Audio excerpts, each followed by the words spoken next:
परळीच्या मांडेखेल गावामध्ये दारूबंदी विरोधात ग्रामस्थ आक्रमक झाल्याचं पाहायला मिळतंय। ग्रामस्थांनी रस्ता रोको आंदोलनाला सुरुवात केली। रात्रीच्या दरम्यान अचानक रस्ता रोको आंदोलन केल्यावरून मात्र आता चर्चांना उधाण येताना पाहायला मिळते। तर मांडेखेल मधील दारू विक्री ही पोलिसांच्या आशीर्वादानेच चालू आहे असा गंभीर आरोप आता ग्रामस्थांनी पोलीस प्रशासनावरती केलाय।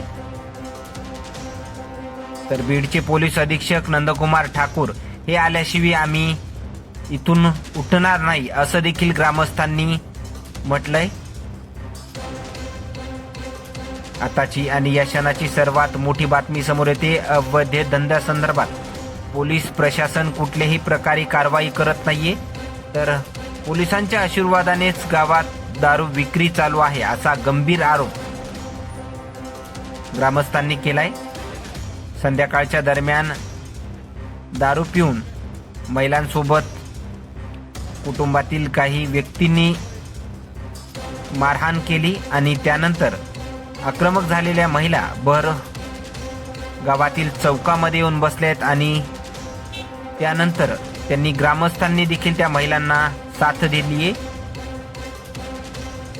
मात्र आता शेकडो ग्रामस्थ रस्त्यावर आल्याचं देखील पाहायला मिळतंय। तर या दरम्यान आता वाहतूक देखील ठप्प करण्यात आली।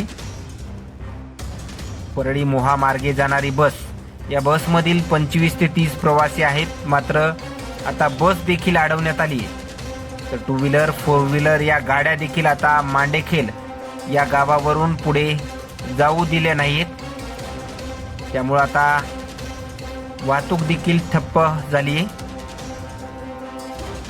तर मांडेखेल दारूबंदी विरोधात ग्रामस्थ आक्रमक झाल्याचं पाहायला मिळतंय। त्यांनी थेट संध्याकाळच्या दरम्यान आता रात्रीच्या वेळेत रस्ता रोको आंदोलन सुरू केले। अचानक रस्ता रोको आंदोलन केल्यावरून आता चर्चांना उधाण येताना पाहायला मिळतंय।